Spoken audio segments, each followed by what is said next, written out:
রাধে রাধে বন্ধুরা, কেমন আছো? আশা করছি সকলে ভালো আছো। অনেক দিন পর আবার ব্লগে আসলাম। সকাল সকাল ঘুম থেকে উঠে ফ্রেশ হয়ে জব টপ সেরে নিয়ে মা ওদিকে খাবার করছে, আমি এদিকে বাইরে গাছগুলো দেখতে আসলাম। 7টা প্রায় বাজবে। এবার টাটা করে দিয়ে চলে যাচ্ছি। ভগবান এখানে নেই, তবুও কোথাও যেন মনে হয় যে ভগবান এখনও আছে, আমাদের সাথে আছে। 21টা দিন আজ তাকে ছাড়া পার করেছি। আজ এই দিনে তাকে গিয়ে নিয়ে আসব। এতটা মনের মধ্যে আনন্দ হচ্ছে, কাউকে বলে বোঝানোর মতো না। রিয়াকে সাথে করে নিয়েছি, ওরও যেহেতু গোপাল দেওয়া আছে। ও কোথায় যাচ্ছি বলাই তো হয়নি, যাচ্ছি আমরা নবদ্বীপে। ওখানে গোপাল দেওয়া আছে। প্রথমে বাসে করে বেলডাঙা আসলাম, তারপর বেলডাঙা থেকে এখন যাচ্ছি কৃষ্ণনগর ট্রেনে করে, আর তারপর অটো ধরে এখন সোজা নবদ্বীপ ঘাট। যাই হোক, আর প্রচুর কেনাকাটাও রয়েছে। চলো আগে কেনাকাটা সারবো, ধামেশ্বর প্রভুকে দর্শন করব, তারপর যাব। এখানে কতগুলো প্রদীপ নিলাম, যেহেতু দামোদর মাসে প্রদীপ দিতে হয়। আর এখানে রয়েছে পুজোর জন্য চিত্রপটের কাপড় কেনাকাটা, এই কাপড় কটা নিলাম।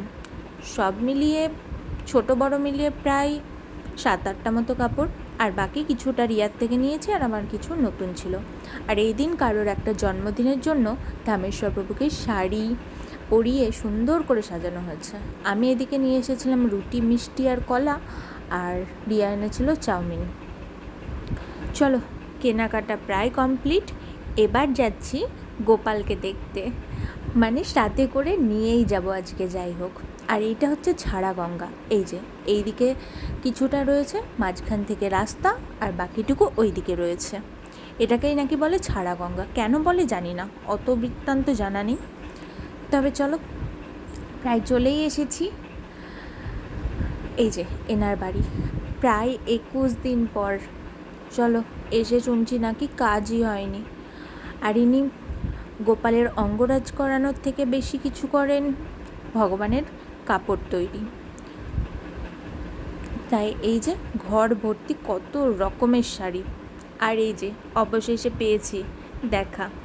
চলো এবার বাড়ির দিকে রওনা দিই।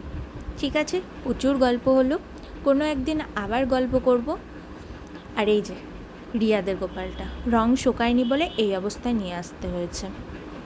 দাদার সাথে কিছুটা গল্প করে নিয়ে এবার আমরা টোটো ধরেছি, চাল কিনতে হবে তো। ওদিকে শটি আর খই আর প্রদীপ কেনা হয়ে গেছে, এবার যাচ্ছি চাল কিনতে। বিখ্যাত একটা টোটোতে উঠেছিলাম। যাই হোক, সব পার করে এখন এসেছি কৃষ্ণনগর থেকে বাস ধরবো। চলো আজকের ভিডিওটা এই পর্যন্তই। ভালো লাগলে লাইক, কমেন্ট, শেয়ার আর সাবস্ক্রাইব করে দিও।